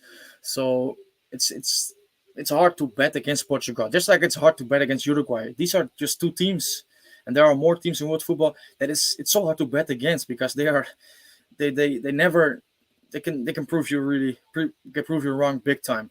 So do I think Uruguay end up first? I hope to. I believe we can. I just don't know, man. I want to answer the question, but I'm not gonna say yes and don't believe it, or not gonna say no and and and also not be fully behind it. So I don't know, but I think we should and we can do it. Yeah, that's how I would answer it. Um, Felagund Finrod says, "Who do you think is the most underrated player in the Uruguay squad?" Um, Underrated, as in the least visibility or the least. popularity because, well, he has popularity, believe me, but not in Europe and in the European game, is Jorge Andrés Queta. Because, I mean, he's a star in Brazil, a star in South America, but in Europe he's not known because he never played in Europe, which is a shame because the talent he has, I'm absolutely guaranteed that he will be a success in a footballing nation like Spain or Portugal as well. But he would be someone who's underrated, not by the players that, or not by the people that know him, because we know he's one of the best, or if maybe the best player in South America at the moment. But yeah, certainly he's underrated because not a lot of people know about him.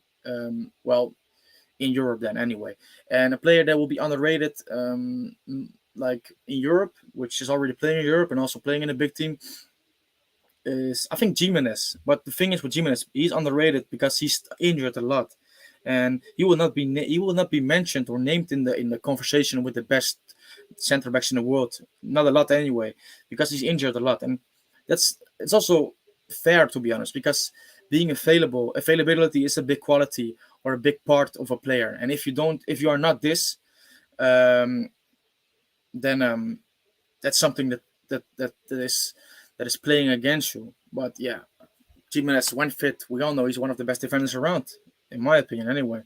Yeah. Okay, Bentoku with a yellow card.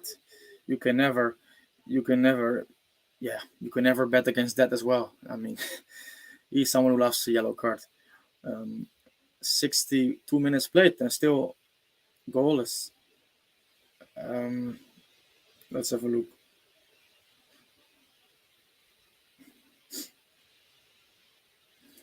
So yeah, okay. Next comment from Deniev.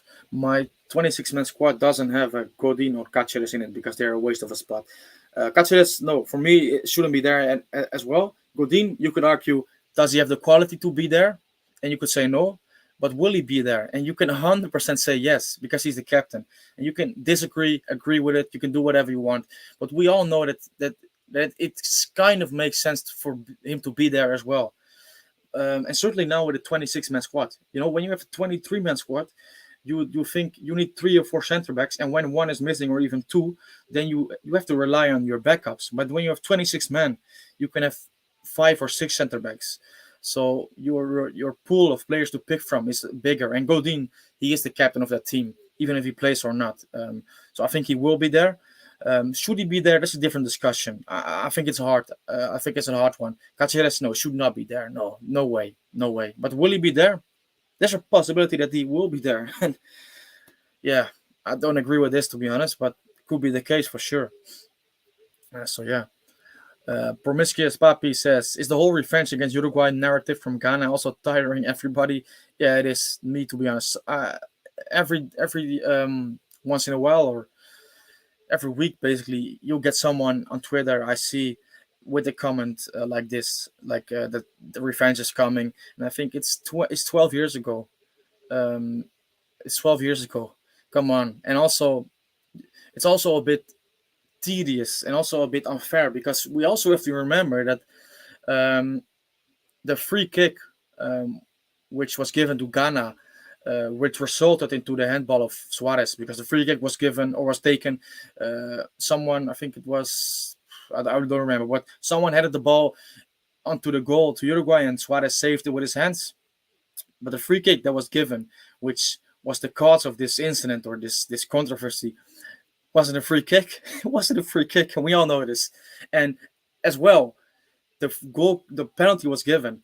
Um, so yeah, you can. Suarez was the villain. We all know this, but Gian missed it. Asamoah Gian missed it. I mean, and they are looking for a scapegoat. I mean, I'm not saying that Asamoah Gian should be the scapegoat, but give it a rest. 12 years ago, you can have your revenge. You can certainly have your revenge in the World Cup, but I'm not that scared for Ghana, to be honest. I think Uruguay will win against Ghana. I think Portugal is obviously the difficult game, and I also think South Korea will be a more difficult game than Ghana. Because all the talk now about new players coming in, like Lamptey, like Iñaki Williams, these players. Yes, I mean on paper it could be strengthen the squad, but I mean it's the team is being composed right now just ahead of the World Cup. That is not going to be easy as well.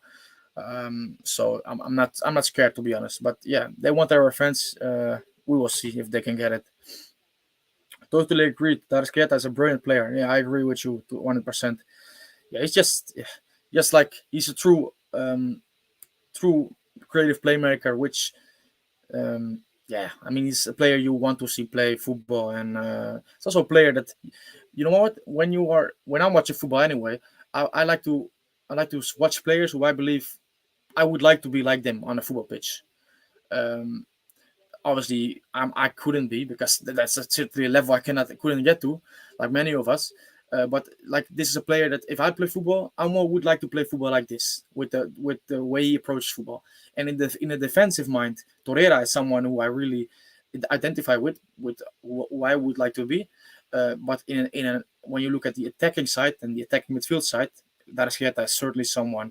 The way he approaches football, so talented but so technical and so inventive. That's yeah, just a brilliant player to watch. Colby says these are my 11 as of today for Uruguay: Rochette, Arajo, Jimenez, Coates, Oliveira, Pelestri, Valverde, Bentancur, Tarasqueta, Nunez, Cavani, or Suarez. Yeah, I mean we had a lineup earlier, and it's different than this one, but yeah, this is also an interesting lineup for sure.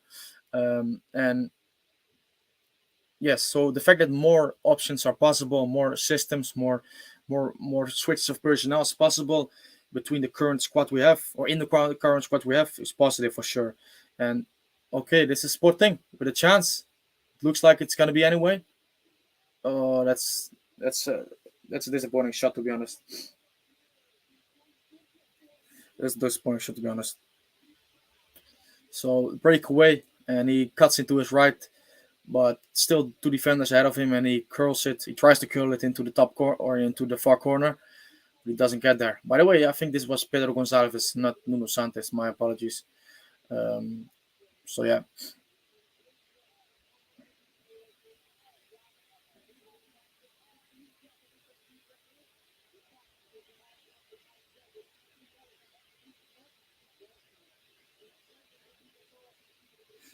okay. So Danny F says Ugarte ahead of Torreira.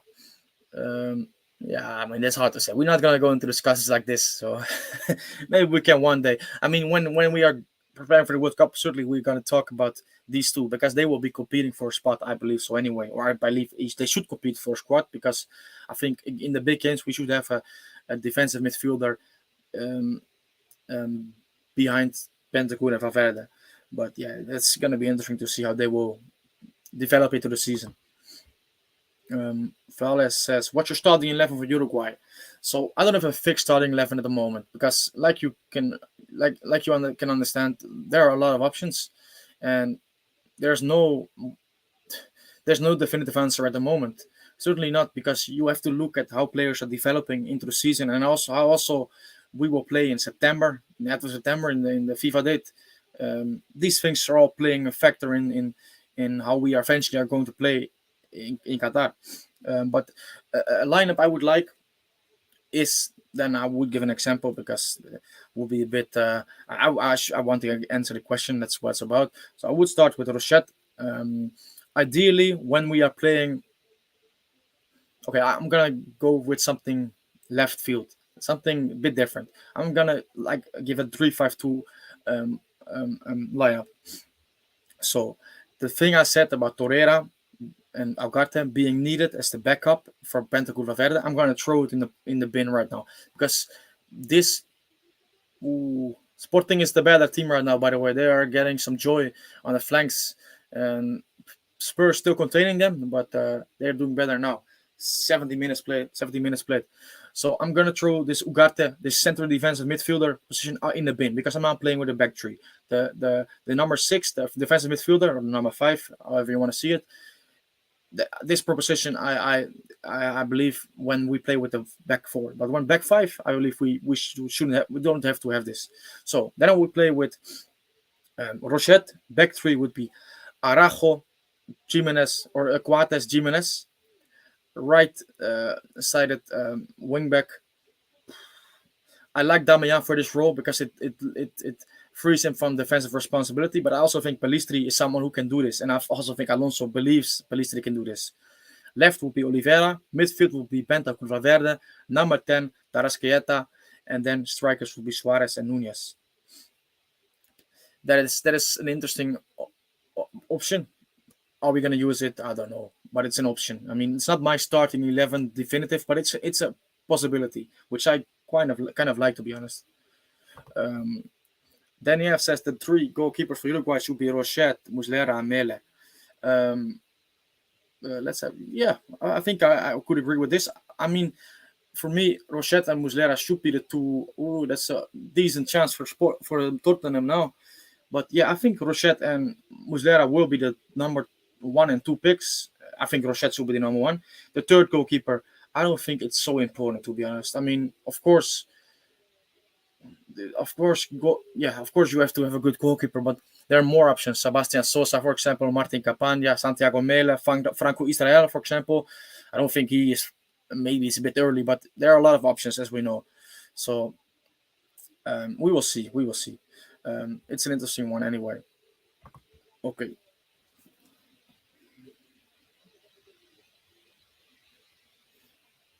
So now let's have a look at the last 20 minutes.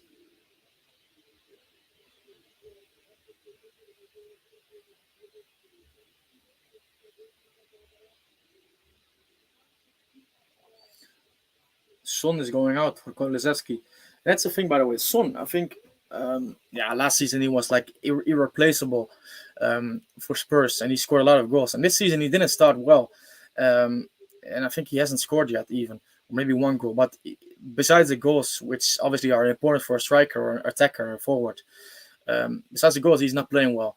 And obviously they now have Kulusevski and Richarlison, Conte is more willing to sub Son out. He also did it on the weekend, I think, or on the weekend or last no, sorry, on the weekend they didn't play, obviously, but last week in the Premier League, so like 1.5 weeks ago.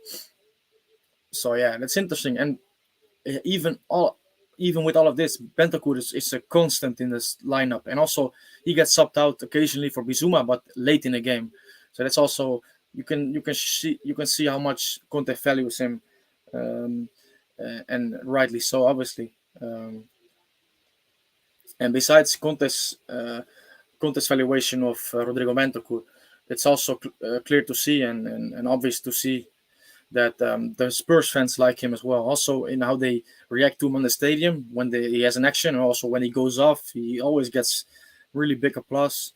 But also, I also try to get in contact with some Spurs fans or follow some Spurs fans in general with their perception. And a fan's perception can be one-sided, can be flawed, but overall, you can have a really decent perception of a player when you look at the fans overall. And the perception of Torreira or of Bentancur at the moment is really good among the Spurs fans, and that's brilliant to see. Because at Juve, he divided a lot of opinion and got a really little bit of the negative side started to boil over, certainly in the last 2 years of Bentancur at Juve. So it's good that he has gone to a new club, a new environment, and probably better suited to him, because Juventus is a bit of a mess at the moment, and it's been for the last few years now. So yeah, it's good to see him here playing and in the Champions League, what we all want to see, obviously. So yeah, Spurs on the attack now, and Kulusevski getting onto the ball with Emerson Royal. To be honest, I'm now trying my best at commentating, or giving a bit of a view of what is going on on the pitch. But when I was younger and playing FIFA, I used to absolutely love commentating while playing FIFA. I would have a career mode, and then create all these storylines for my players, for my team, how they are going to win the league, or how they are in the run for European places. I used to love this, man. But yeah, really, when you get older, it gets a bit silly. But no, I think if you're a football commentator, you have a really nice job. And it's not an easy job, by the way, because if you make one mistake, one mispronunciation, or one missing of fact, or having a fact a little bit different than it should be, you will be slaughtered. But anyway, it's a nice occupation, if you ask me. Kobe Simler says you gave my 11 good vibes. You gave exactly my 11. Did I? I wasn't meant to do, but maybe I did. I don't know. Yeah. Or no. Okay, I gave Suarez instead of Cavani, but otherwise, yeah, maybe a different formation. But I gave. That's true. Yeah. So we on the same wavelength, man. That's good. That's good to know. So yeah, but obviously the names, the there, I think we have a lot of squad depth, but I would say 7 or 8 names are fixed in that they should play, and I think Rochette has earned this now. I think Arajo and Jimenez also have this. Oliveira, so that's 4. Valverde, Bentancur, so that's 6. I think Tarasqueta has also gotten there. That's 7. Well, Pelistri you could argue, but Suarez and Darwin, you would say one of them for sure has. So you would think 7, 8, 9 players that you expect to start. So yeah, we will see. We will see. Uruguay when they attack, they play like a 3-5-2. Yeah, they can. Oh, Richarlison almost. He has had some chances. The Richarlison for sure, but no goal. Well, I mean, that's yeah. Ideally, when you play a 4-4-2, for example, ideally you would want to play like this because you want your fullbacks forward. You want your 2 centre backs obviously to be the last line, and then often you see like a defensive midfielder dropping a little bit deeper or staying behind. So you would play with the 3, um, and um, and then well obviously your midfield and your wingers going staying forward with the attackers. So you have like yeah you have 3 back and like how do you say you have this because Alonso systems does this a lot. They play with the fullbacks pretty high up. The wingers, so the fullbacks like really high up at the winger positions. Wingers get inverted wingers. They get really close down to the lone striker. Then you have one midfielder dropping into the back 2, and the other midfielder, you have the other 2 midfielders you have going forward, and that is what you have a lot with Alonso systems. For Pachuca, for example, we haven't seen this a lot now because obviously Alonso, like I said, is a really dynamic and adaptive coach, so he will create a game plan according to his principles, but also according to the players he has at his disposal. Um, but yeah, we certainly will see an Alonso team. That's a penalty, I think, for Spurs. No, it is not. It's not. But so yeah, but Alonso, we will certainly see well attacking intentions, and also with fullbacks high up on the pitch. Then you have 2 centre backs left, um, obviously as the last line, and maybe one midfielder dropping in, being a passing option. Um, so yeah, you will play with 3 at the back, and then yeah, so on. Um, so Promiscuous Puppy with yeah, that's a good question by the way. We're also disappointed in the RF not securing more competitive opposition for the upcoming friendlies so close to the World Cup. Um, kind of, I think I have seen a lot of discontent about this. Certainly, last international break when we played, um, what was it now? I think it was Panama? No, it wasn't Panama. It was Panama. I think it was Panama, and then it was their under 23 side or something like this, or even less than this. So that obviously was a joke, and it really underlined once again the incompetence of the AOF, which has been a big part of our failings in the last few years under Tabares. And thankfully, Alonso is here now, who really is improving Uruguay a lot, but the AOF still is an incompetent organization. And talking about the current or the upcoming friendlies and opponents, I think Canada and Iran obviously are not the 2 best teams around, but they are two World Cup teams, and Canada is really an impressive team. So I'm not too dissatisfied. And also, okay, you want to test yourself against big oppositions, but you also want to work a bit on your game plan and on trying to give some people opportunities. So I think in that sense the opposition is okay. I'm okay with this. But obviously when the World Cup is over and we have this opportunity for more competitive friendlies, I would like to see this. Because yeah, that's really good to really evolve and develop more as a team. So yeah, so there's 10 minutes left to go in the game. Still goalless. I think still no Trincao shot on goal, which is probably the worst thing because yeah, it's losing me money. But Oh, and he's been subbed out as well.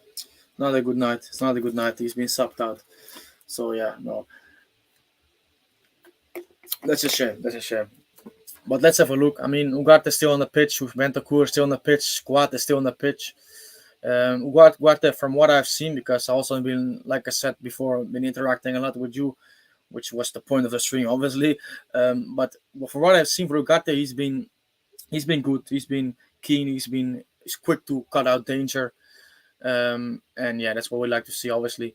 Um, yeah, Coates, I mean, Spurs have had some threat, but overall, the defense of Sporting has not been well tempered, or has not been, how do you say, threatened like consistently, and has not been exposed or anything like this. So yeah, but it's gonna be interesting how this game will evolve, because if someone can pick up the 3 points to start your Champions League campaign with 6 points out of 2 games is obviously impressive.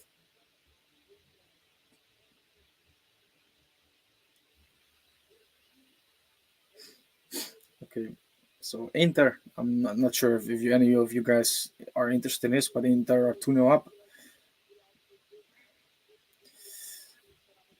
against Victoria Pilsen.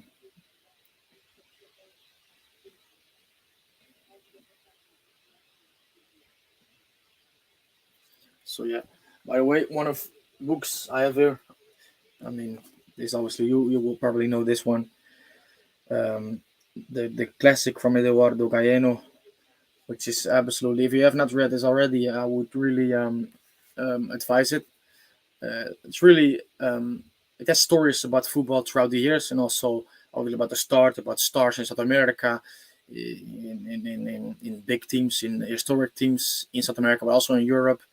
And every 4 years, or every World Cup, he has a story, which is really nice.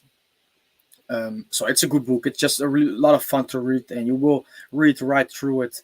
And I mean, if you know Eduardo Galleno, he's just a really nice author to read, because he plays with words. He's an artist with words, with obviously the best writers are. So yeah, it's a good book for sure. Um, I would advise this for sure. Okay, Kobe Simbler says, note, towards 2026, Uruguay have a monster team. All the main players today are to the age of 23, 24. The team has an amazing future. Yeah, I mean, the future does look bright for sure. And the constant um, the constant import of Uruguayan talent into Europe is positive for sure. And the production line that Uruguay currently have is impressive. You never know how careers will develop.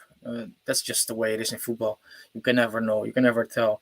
But at the moment, it looks promising, because in basically all lines of the footballing pitch, Uruguay have impressive talent already arriving or coming through. And Franco Israel, who is not playing now for Sporting, but who is on the bench, is really a big hope, a big bet for Uruguay and the goalkeeper position. And we also have some other goalkeepers also in Europe in youth academies. So let's just hope we will have a brilliant goalkeeper, because that's not an easy thing to have for national team. And goalkeeper of quality is so important when you are trying to win the big team or big trophies. And you can see this when you look at the winners of the World Cup, for example, in the last few years. Because Joris, I mean, he is last years he might have had some errors, but overall, if you make a list of the 10 best goalkeepers in Europe in the last 10 years, I think he wouldn't be far off. I think he would be in this list, to be honest. That's my opinion. Maybe you can defer, or you have another opinion. That's okay, but he certainly is in the list for me. And if not, he's not far off. Neuer, we all know the quality of Manuel Neuer. That's just crazy. Um, so who was the goalkeeper in 2014? I mean, Casillas in 2010 for Spain, brilliant. So you can go on and on and on, and you see that there are just great goalkeepers. Buffon in 2006 for Italy. So great goalkeepers that they make a lot of difference for in the tournaments and for national teams. And when you have a goalkeeper which is not so secure, not so who cannot help your team out in the big moments, like for example Casillas did against Robben in the final of 2010. that's a big. It can be a problem. Let's say it like this. So yeah, hopefully we can have a brilliant goalkeeper um, coming up. My stream has all of a sudden stopped working, which is obviously nice. Or my stream, my TV. So let's get it working again, hopefully, or not. We can also just stop and miss the game. Hopefully not, but okay, we are back. Thank you. So yeah, Flawless says, "What do you think about Pelistri not getting minutes at Manchester?" Well, at the moment he's injured, so it's logical. But overall, I think it's normal that he's not does not get minutes. When you have players like, I mean, I'm not the biggest fan of his, but Rashford, Sancho, who I like, Anthony coming in, Elanga, and youth product who's doing well.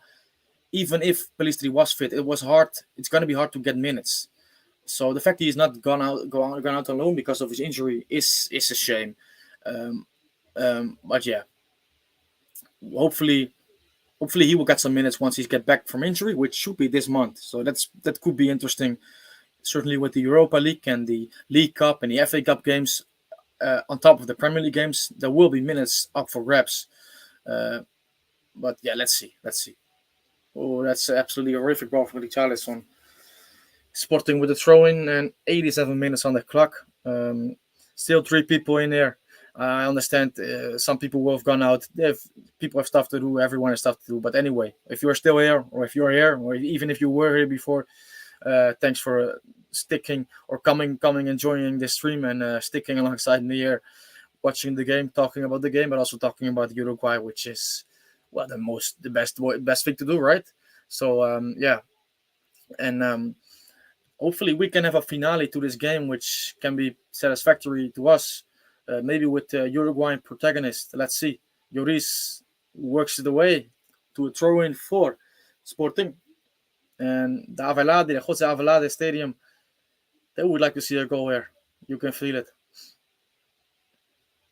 You can feel it for sure. Let's have a look. Marcus Edwards here on the wing. Ugarte in possession here.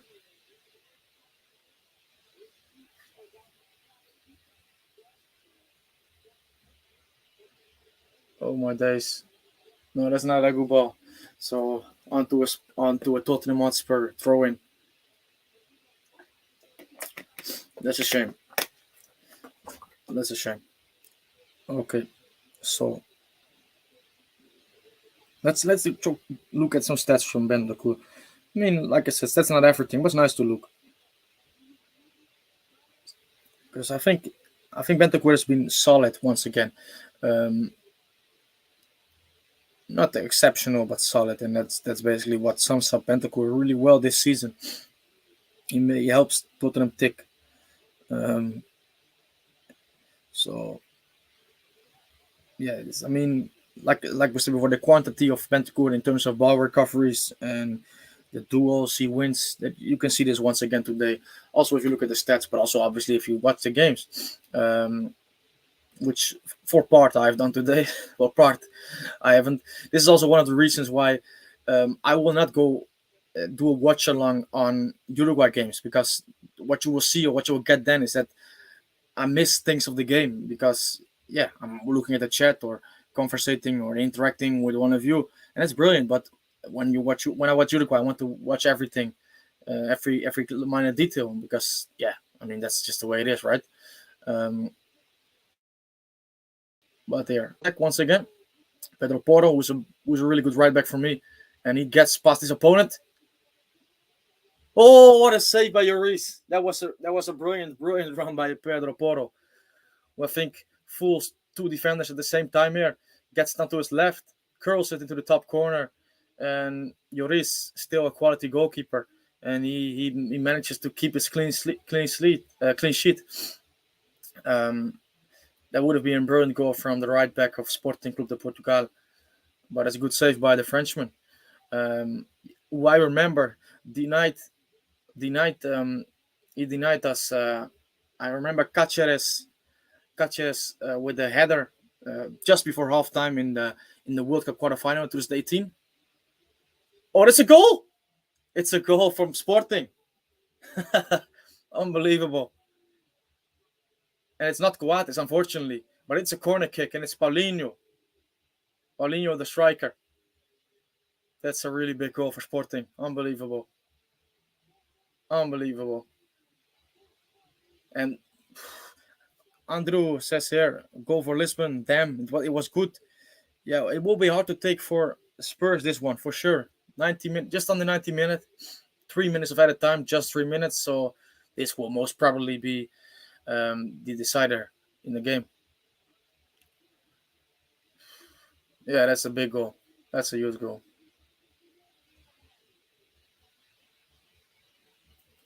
Uh, let's have a look. I don't know what's happening on my screen because it's freezing once again. Okay, no, but that's a huge goal. That's an absolute huge goal, and probably will give Sporting the 3 points or shoot anyway. Um,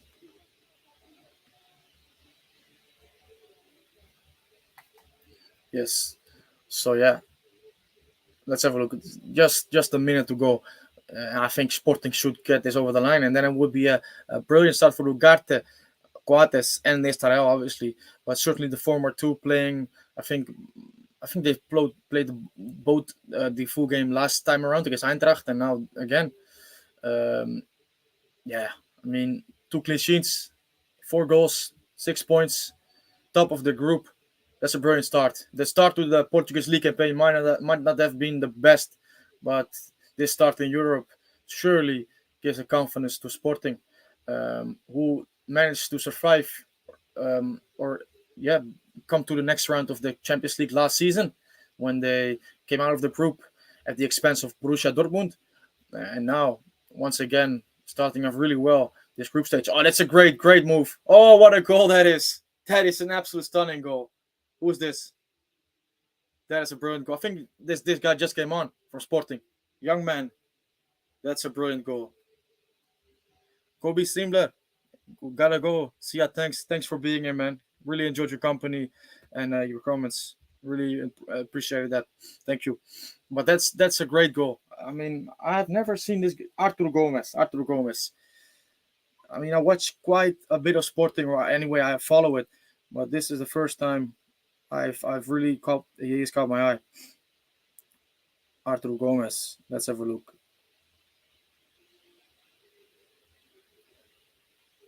Unbelievable. What a goal.